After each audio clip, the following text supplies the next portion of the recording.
thank you for the opportunity of presenting tonight to the MAP Master Class, and appreciate you guys coming down this evening. So as Rowan said, I'm from Portable, and we're a web innovation company that activates our networks to see and solve the right problem. So when tonight Maxine got in touch to say, we'd like you to come and present on something, we got onto this solving the right problem. And really this is where, for tonight, we're going to be spending that time to look at. I think, especially when people think of startups, we all get wooed by these massive success stories that we hear about from, companies that are household names. But in a lot of cases, the chances of that happening in its own right is, sometimes, we might as well just buy a lottery ticket. So I think what is probably, it's the wrong question to be asking in the sense of going, I want to be a company of this size. I think it's far better to focus on the process rather than necessarily the outcome. And this will be one of those questions that we're looking at tonight. And the word right has been very purposely put in there this evening, because what's right differs from each and every one of us, and especially as founders or people considering setting up your own businesses or whether you need a pivot. It's very much the core about what you want to do and about what you think you can provide and bring to that environment. So that's something that we'll be talking on at length this evening. So I've broken the session today into sort of 3 sections. You can see them here: the opportunity, the journey, and the destination, and getting it right. So, I guess Lenny Mayo, who is someone that for people with MAP would be familiar with, defined startups, and I guess we looked at there as something that's high risk, high reward, high growth, and also high return. So there's nothing in there that's intrinsically got anything necessarily to do within digital, but digital obviously is a massive enabler for this to happen. And especially over the last few years, as the rise of the internet, I think has given us a really good opportunity to start pondering that question of solving those problems. So I think if we look, my definition of a business is such: it's someone who wants to give you money, whether directly or indirectly, to do a thing. So what I mean by directly is obviously someone giving you money to provide a service or a product, or indirectly is in, I'm willing to give you investment money on the basis that I think that what you are doing at some point in the future will net me a higher return, and hence I want to pay to either help you grow an audience or help get access to your audience that you're currently maybe not monetizing. I think to even get started on this, we need to be having a degree of pragmatic optimism, especially on these matters. And I guess it's as much, especially when it's at the start and when we took this opportunity of actually just going out and just getting started. Just something has to come from somewhere. So I think that's sort of a part that we'll look to cover off in this first section. So within identifying the opportunity, and for each of the 9 sections, the 3 sections are broken into 3. I think I have 45 minutes, so that's how I've sort of kept this presentation today. So let's start off in the position of where to look. So, I think intrinsically, and one of the questions that came there is just about where is that process to do? And there's a series of quotes today, and one I've got is from a guy called Eric Ries. Who's familiar with Eric Ries and the Lean Startup? Great, about half that audience. So we'll talk a little bit more about the Lean Startup and the Lean Startup methodology. This book came out, I think, 4 years ago now, in 2011, and has done a lot, I guess, to push forward this agenda of a very iterative process of learning and, not necessarily of an agile development format. And so I'll be covering that up more in depth too. So in terms of that where to look phase, and I'm going off Eric's quote here, we are in a time where really everything is an opportunity. We've seen a seismic shift in the last 20 years with the rise of the consumer internet, that, everybody now is interconnected through this very cheap, easily accessed and quick form of information. I mean, I'm not telling you anything new or anything you don't already know, and I'm not going to spend the time in the lecture saying, if I was you, I'd have my bet on Internet of Things in 2018, because I don't necessarily think it's as binary as that either. I think we are living in a really exciting time, and I think there's everywhere you look, there are opportunities to create this. And we were debating this in the office, whether is it really the first time in history that entrepreneurship is now a viable career? What about the people that took tea from India and brought it back over to Europe? And of course, obviously there's always been a degree of entrepreneurship, but I think where Eric's going with this, and what I think is interesting, is it's we now know this is a process,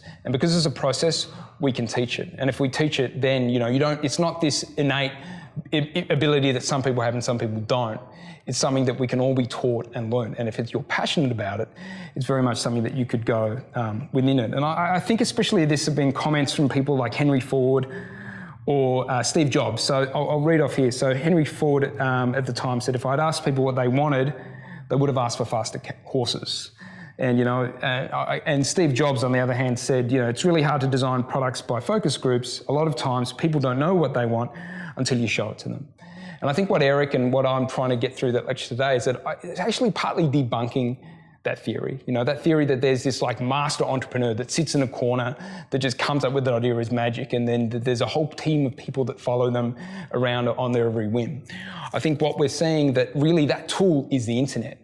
And even Henry Ford, he didn't invent the car, he didn't even invent the assembly line. Steve Jobs didn't invent computing. They were already iterating on top of things that were already there.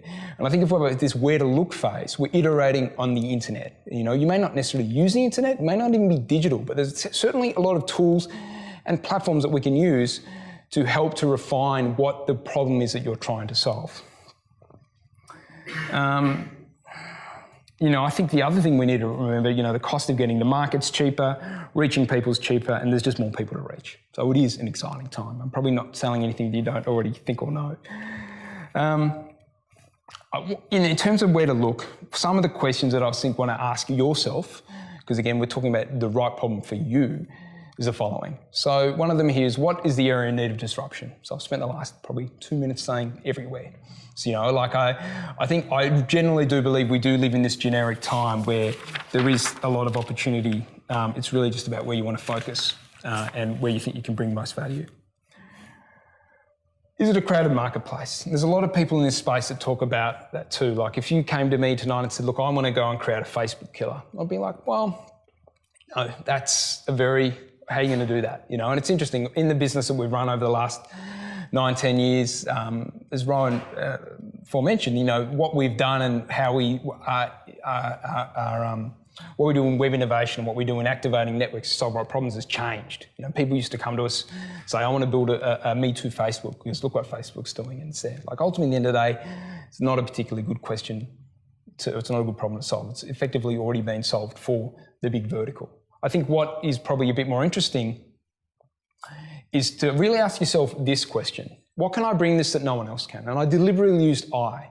There's 7 billion people in the world? If we look at it purely realistically, there's probably nothing that you could bring that no one else can. There's maybe 100 engineers in India or China looking to do Z. But if you frame it within this context, it's like what I can bring, it already gives you a level of self-confidence. I think it is such an essential part that you're going to require, whether it's a business you're looking to do now or iterating to do one, that you have that inner belief that's there. Because I guess there's many things, especially when we're looking to solve the right problems and doing in startup is a degree of resilience.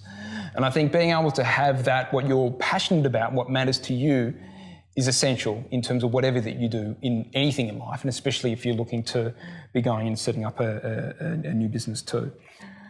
And this is probably getting back to that point before, taking from one vertical to another. So you might say, look, I don't want to create just a generic social media platform. What I'd like to do is develop a social media platform for a particular industry. Or what I want to do is I want to create a jobs board for people that work in engineering, for instance. So that idea of taking like known entities from one into another is, something that's quite common. And I still think there is a lot of opportunity to start looking and seeing where you see that things are identified as needs. And can I sell it? And, I'm not necessarily saying that people are all salespeople, but this is also the selling on every step of that process. Like, can you sell this idea to your partner that, I'm going to quit my job to do this? Can you sell this idea to an investor? Can you sell this idea to a potential customer? And this partly comes back to having, I can do this and no one else can, but it's about thinking in that format, as in, does it roll off the tongue? Does it get to, how do I get it to a position where I know where the vision of what I'm wanting to go in to do? And I really think that this is really, essential. What I haven't mentioned here is a barrier to entry to build. I haven't mentioned there that it's where to look, there is there a barrier to entry? Because in my opinion, there isn't. We live in a very flat world now. We're all aware of that. With the ability for the goods and services to move around, it's like pragmatic optimism I mentioned before. You can either, the world is doing it to us, so you can either let it do it to you or you can do it to the world. And that's very much where the point of that latter point of using this time in history, our time, to find that as a format to get out there. So there aren't barriers anymore. And that comes with its good and its bad points, but I think mostly good. All right, another point on where we've got where to look. So this is a quote from Cora recently from the question there, will I become a billionaire if I'm determined to B1, and put in the necessary work required. So people familiar with Quora, question and answer site? Cool. So I don't know who the person was, but the woman who answered was a woman called Justine Musk, who is an American author and also happened to be Elon Musk's first wife. One of, too little to read, her response was, one of the many qualities that separate self-made billionaires from the rest of us is their ability to ask the right questions. And this is not the right question. A lot of people work extremely hard and through no fault of their own, bad luck, the wrong environment, unfortunate circumstance, struggle to survive. So how can you leverage your time and your work and shift your focus away from what you want, as in $1 billion, and get deeply, intensely curious about what the world wants and needs? So I think, it's very much consistent with some of the thinking there. And this is a woman obviously in a position, she's an accomplished author in her own right of actually young adult science fiction, just so you know, but obviously an ex-husband who's done a lot in that space too. The art of the start. So I talk to this because solving the right problem starts with the ignition of starting it and actually of doing it. And I think this is especially in the space where we can get caught up with a whole bunch of our own pre-format ideas about what to do and can really get caught up in what I call busy work. Here's a big document. It's got lorem ipsum on it. Obviously, you wouldn't necessarily have lorem ipsum if you did it, but it's a business plan. And I think a lot of people get caught up in actually getting really into a minutiae of detail for what they're doing when really, probably a better format is to start thinking in a format like this. Who's seen the business model canvas? Right, fantastic. So, this has only been around as a format in this right now since 2008. It iterated from a bunch of others, but it was put together by Alexander Osterweider. It's definitely been very helpful for us as a business in terms of articulating a part. And even when we set our business up from 2005 to now, it comes a world apart, and I think people can get really sort of caught up in, what's the name? What am my logo going to be? How's it going to look? What am I going to do with my website? When really a lot of that is superfluous to that asking some of these key questions, which I'll just go because I think they are important.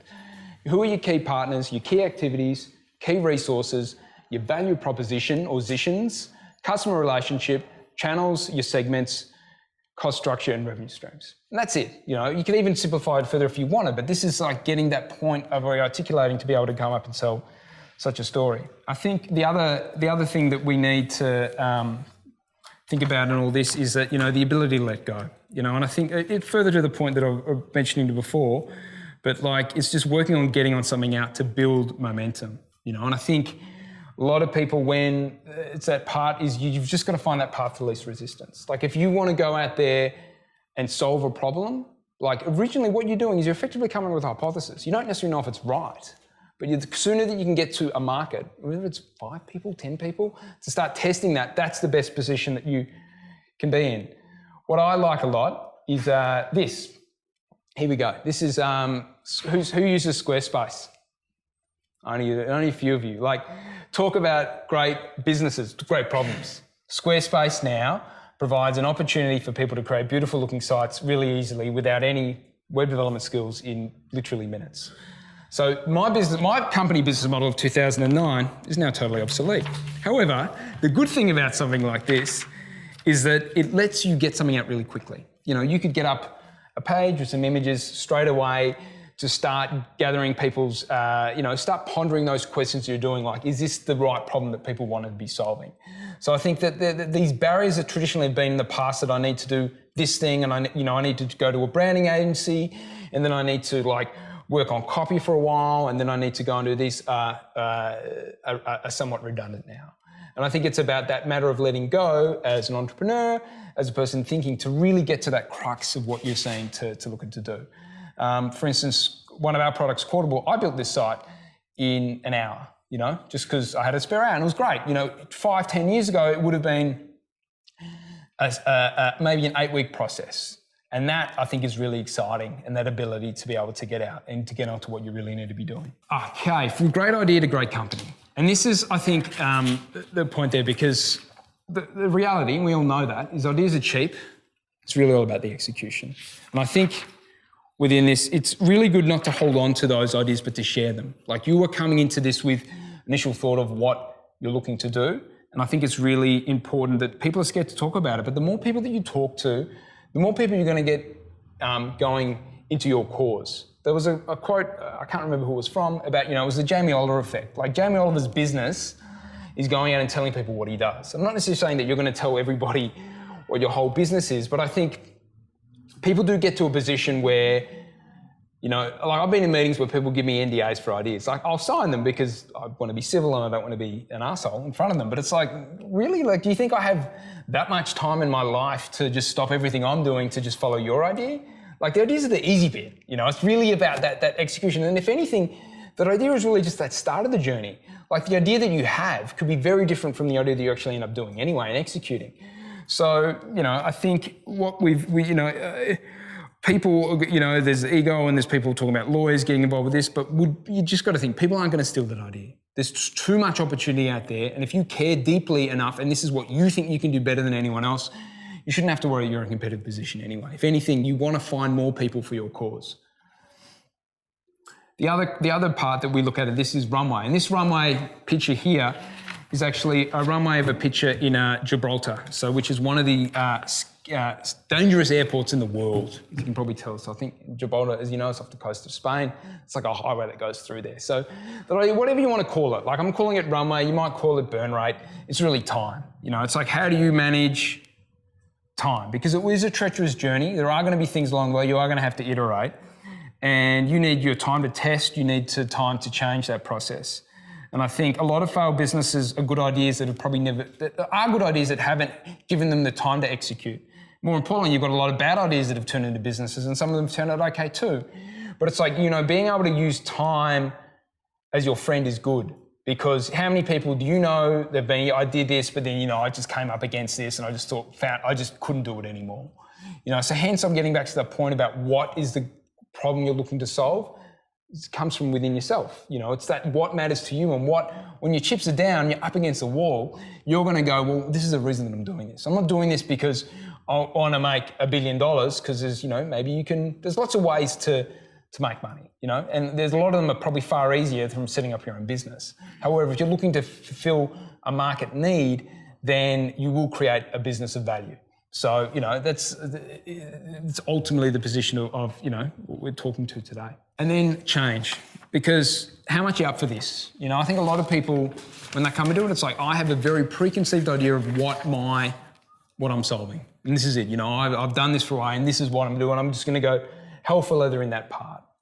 And that's sort of, you need to step away from that too and be able to kill your darlings, be able to move on from that, to be able to iterate and to change. And I think, ultimately it's your insights initially that give you the hypothesis. So just say, what's the opportunity? It's like, I think there's an opportunity here because medicals, industry X is growing at an exponential rate, There's an incumbent person that's not really doing in that space. If I can get 1% of the market, which you've probably heard in a lot of pitches, whatever, like why don't you go for it? Go out there and just go out there and test that process. But you will be wrong. You always are, it's just life, So the ability for you to change and adapt to those market conditions, I think, is really essential. And I think it's also that ability for you to know the difference, and we'll talk a bit about it, between the data and the intuition. And I don't think it's neither one or the other. And really, I think the goal to solving a great problem is really the ability for you to manage the two and know when to move on one or on the other or both. Great. So now we're up to the second bit, your journey and your destination.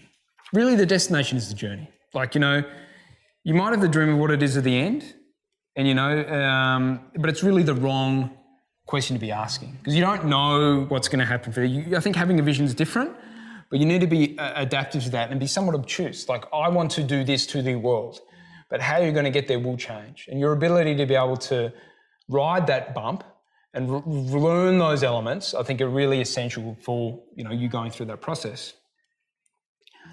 So what's right anyway? Ultimately, it's up to you. It's really what you think's right. This is one of my favourite quotes. Whether you think you can or you can't, you're right.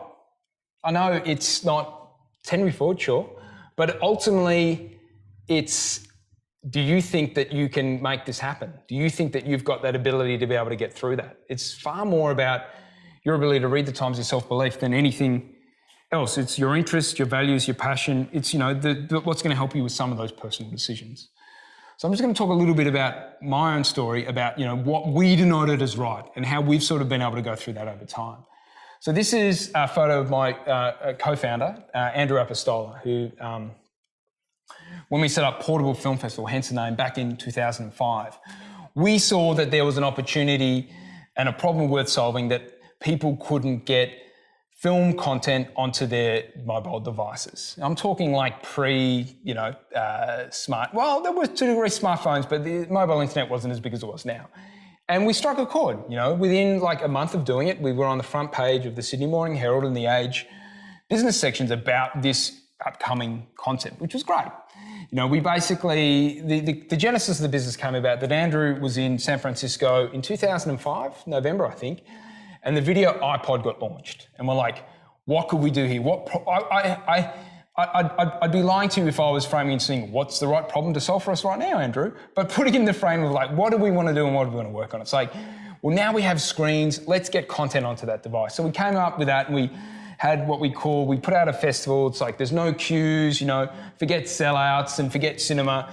And that sort of led to the business. And I like this picture because two of our sponsors, well, MySpace is still around, but Unwired, which was at the time was like a mobile, internet platform, has been defunct now for 6 or 7 years. But we struck a chord somewhere, enough for us to give us the impetus to go forward and get through with the business, which was great. We ended up with things like in shoes, did partnerships with Dunlop Follies, or something there. And even now, we turned it into like a film festival where we had 170 entries from 32 countries that came in as a part of it. So that we had stuff from everywhere, which was really interesting.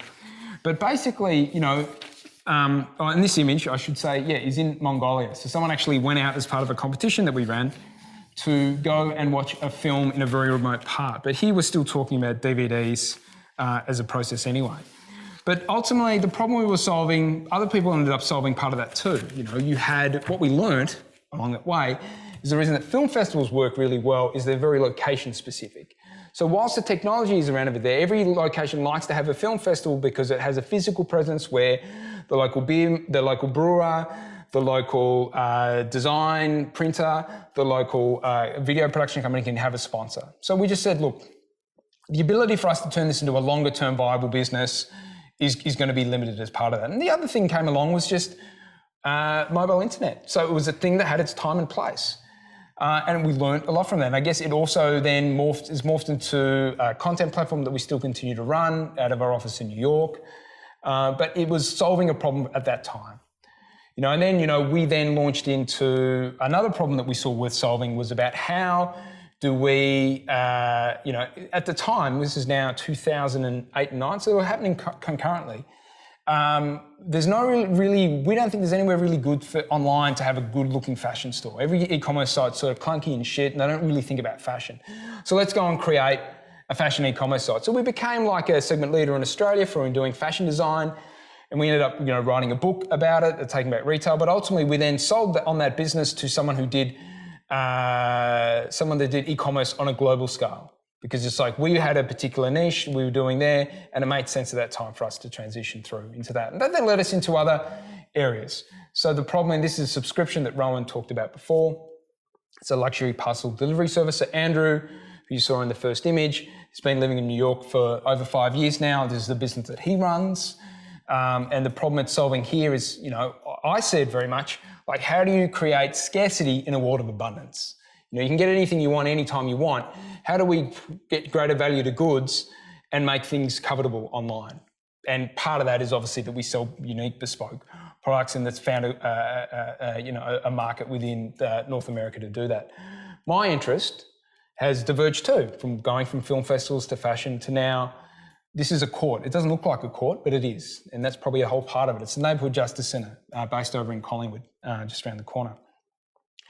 And the work we're doing here, the problems we're solving here is that we've just launched an intervention order around family violence online. So the intent being that prior to that, you had to go to a police station if you're a woman and you're scared for your safety to get away from perpetrators or put that as a process. We've just set up a pilot which commenced this week to do that as an online process.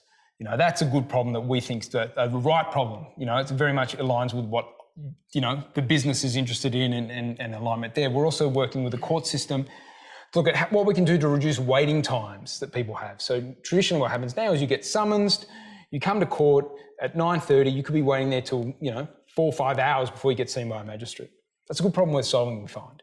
How do we reduce the amount of waiting time? How do we create greater efficiency in courts?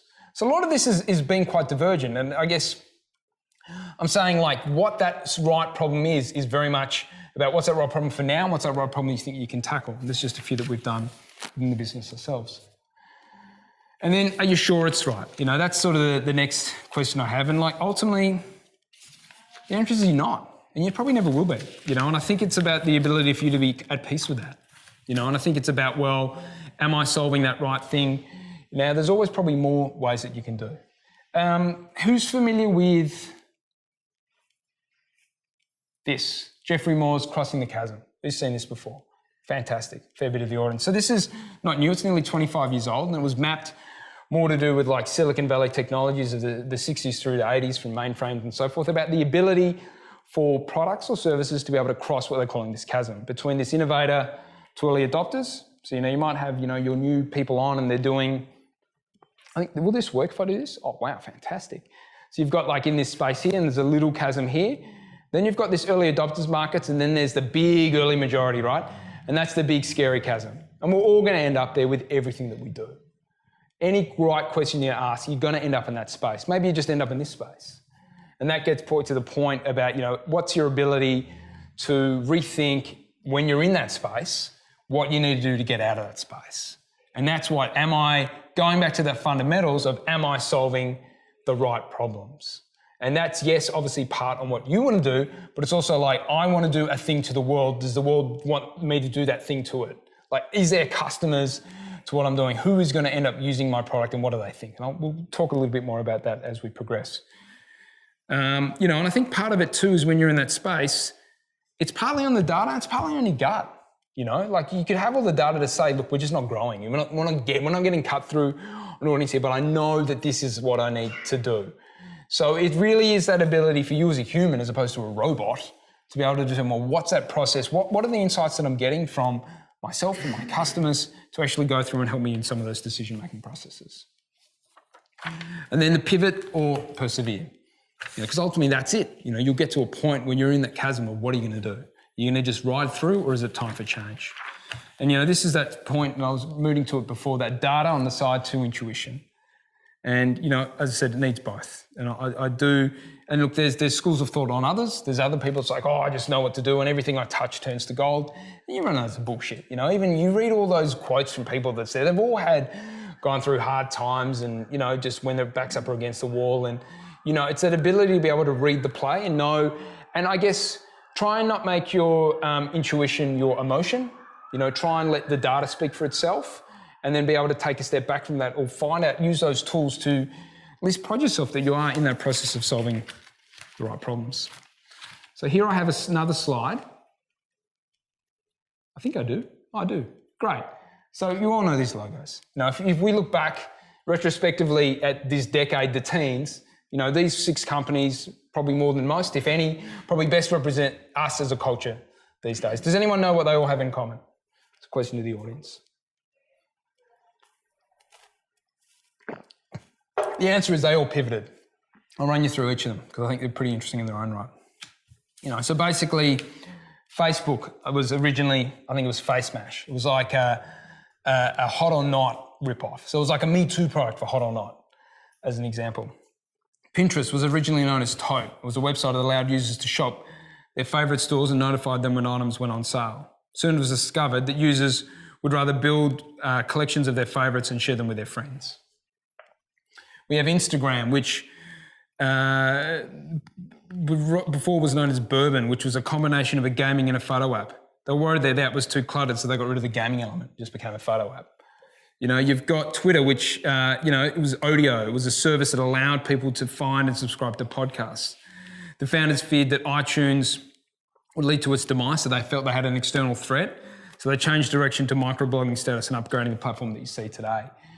PayPal was, I think, a way for BlackBerries and PDAs back in the late 90s to actually send money to one another. And then they got the insight to pivot and partner with eBay and become the, I guess, mode of payment choice for that. And the business obviously has gone there. And then probably the last one, YouTube was a video dating site, which I think is pretty hilarious. And then they changed again. So I guess what I'm trying to get at with all of this is that all these businesses that we know as household names, they all started somewhere else. They all sort of changed to an element to a degree, but they persevered through that. They had the runway, so to speak, in the sense that they had the vision, the money, the resources, the determination to be able to see itself through. And no doubt there's probably a ton of companies that we'll never hear of, that never got there either. And, I think that's what we also need to remember. We hear about these companies because there's so few of them, but I still think there are learnings from them that can still give more right to all of us about what problems are we wanting to solve or what do we want to do to the world rather than what the world does to us. So questions to ask yourself. First off the bat, I've got, what are the insights telling you? So that's what your data's telling you, right? That's like that could be analytics, that could be, what we're spending on social media, that could be what our reach is, that's what the process, like what is this, and there's a ton of different software. I'm not going to go into what you should use. You should go online and find what best suits you. There's lots of it in the space and, it's getting better all the time. Is it just that no one understands me? If you got that question, it's the wrong question to be asking. You're obviously not hitting a market need. So that's the question you should be really asking yourself. Like, if the semblance of the solution you're doing is there, maybe you're a bit off. Maybe you don't need the dating bit on a video platform. Do you see a future? So this is you envisaging. Like, you're in the depths here. Can I see a way out of this? Sort of like they talk about it in sport, where someone, I think it was Jack Nicklaus, how he does his swings at golf. He already knows where he wants to go, and then he works back from there. And that helps him as a process to be able to actually visualize where he needs to go. And I think that's a very useful process when you are seeing it to solve that right problem. Can you stomach the risk? Again, emotional. Like, you will be at times when the point, and you can, emotions can take us down different avenues. It's rarely the reality. So that be able to decouple from what's actually happening, what you perceive is actually happening. And then, do you have a choice? Like, sometimes you have to pivot. In the instance of Audio that became Twitter, they were concerned that Apple, and probably rightly so, would come in and smash their market. So what did they do? They pivoted, and thankfully for the best for them and for us. And then, a really important question, guys, what are you going to do with your life? Like, I know I'm not trying to come here as some form of self-help coach by any means, but I think it is essential that you do ask yourself, what is the right problem for you to solve? Like, whether you've got that there or whether you think that's the journey that you want to go on. And yes, getting it right there. So deconstructing your business, right? So this is, an important part, and it's there. And then I just, and I will talk here a little bit about methodology. So this guy on the screen is Ajiti Toyota, and he basically was between 1948 and 1975 developed the Toyota production system. He also happened to be chairman and president of Toyota between 67 and 94, which is their period of big growth. The reason I'm putting him up is he was a precursor for the lean manufacturing model that was originally generated at Toyota in the 1980s that then led to the lean startup model, which is what Eric Ries and others are now stipulating as a process. So they had 7 goals. Waste to tackle waste of overproduction, waste of time on hand, waste of transportation, waste of processing itself, waste of stock at hand, waste of movement, and waste of making defective products. Everything in there says about waste. We get that. I think it's as a process there. And I think out of what the process of what Toyota did at Toyota helped to turn into the global business that's now the #1 car manufacturer in the world. But there's been, I guess, a lot of those interesting parallels that have led to now something that you're probably well familiar with, the build, measure, learn mentality. And I think, this is something that is just essential to solving that problem. Because as I said, you use your insights to develop the hypothesis of where to start, but you'll need this process to actually go through that in your head about what are you actually learning in that part. And this was again that point about the art of the start and being able to make it as easy to get into it because it will change. There's no point spending all your budget, all your time, all your resources to develop a thing. We're not Kevin Costner in Field of Dreams. We're not just got an idea in the head. We need the market to tell us things. We need to put something out there to find something back. How many people use this within their current business practices? Just a few. Cool. But how many are aware of it? How many have seen these three things before? A few more people. Great. Yeah, I can pass on books or roll into the guys at MAP. There's lots of good things there as a way of doing it. And we look at deconstructing. This is Deconstructing the Onion, which is done by a bunch of students at Smith College in Massachusetts. So the intent of it, as you can see, it's just a thing, but it's also that part of how do we actually break down and to do. And I guess I'm going to give you another quote now by Peter Thiel, book 0 to 1, which was been one of my favourite reads over the last few years. So customers won't care about any particular technology unless it solves a particular problem in a superior way. And if you can't monopolise a unique solution for a small market, you'll be stuck with vicious competition.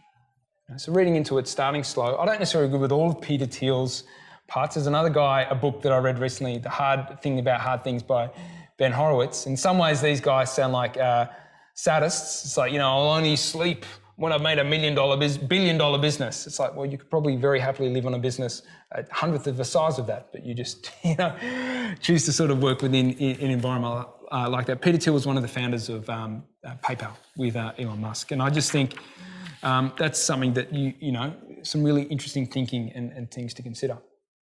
And if we look at how there's some of the questions to ask yourself for deconstructing this business, we have, what is my cost per acquisition? This is key. This is the ability of what is it going to cost you to acquire a customer. So if you're a purely online play, it could be I'm spending X amount on SEO or Google AdWords, and then I've got my analytics set up to know that when someone comes into a cart to buy my widget, it costs me X. Or it could be I need to have 10 steak dinners and play 4 rounds of golf and take a client up to the Gold Coast to sign that big deal. They all are cost per acquisitions. But getting an idea of that and working relentlessly to bring that down is a really good thing to do within your business. How are you getting insights from your customers? So if your answer is I'm not, well then you probably should. And there's different ways of doing this. Survey tools, you could run giveaways, you could start to get an idea, but getting insights from them, even going out and meeting with them, I think is really an essential part of that process. What do the people think I'm offering? What you think you're offering, what others are always very different things. And it's also partly about how good you've been able to articulate what you stand for. And the closer you get to that between what you say and what your customers say, the better. And what is that problem that you're solving? Because ultimately that is it. Even back to the film festival, we were solving a problem for getting people getting great content to their mobile devices. That problem's now been solved by mobile internet. But at the time it hadn't been. So we saw an opportunity in that space. So think about how you're talking to those customers and how you're talking to prospective customers. They're different to a degree. And that's different things. Maybe you have different newsletter lists that you send out to these people. Maybe you've got a persona or that you have a perception of who your audience is. And maybe it's, and you're wanting to see if it matches to what people are looking at. I think these are things that we can always consistently work on. And I just think, and then lastly, what my competitors doing and what can I learn from them? And it's not necessarily about copying what they're doing, but it's also like giving you that confidence to say, well, what am I doing better than them? Because this might come back like, oh, I'm looking at your product, I'm looking at that product. Why would I use your product over that product? So being able to talk convincingly, be able to say, I'm the best at doing this because is really important, because it will make your copywriting easier, it will make your other people in your team easier to sell it and be able to very well articulate. And I think a lot of companies get caught up in a lot of obtuse minutiae around this. It has to be really simple. And I think if it's something that's quite passionate to you, then that's going to be easier to be able to see and come through. There's other things, you can do here like split testing and tweaking stuff and optimizing your site and working through there. And that's not going to necessarily be what I'll cover today. And there's lots of smart people that know how to do that. But I think, it's an important thing to consider in the process. Bringing people along for the journey. And yes, this is a yogurt starter, the intent of it being the word culture. And I think, I'm leaving this towards the end because I cannot reiterate how important this is, because no matter what the problem you want to solve or the thing you want to do to the world, you most likely need people to help you do that thing. And you'll probably end up spending most of your time working with people to remind them and prod them on to do that thing.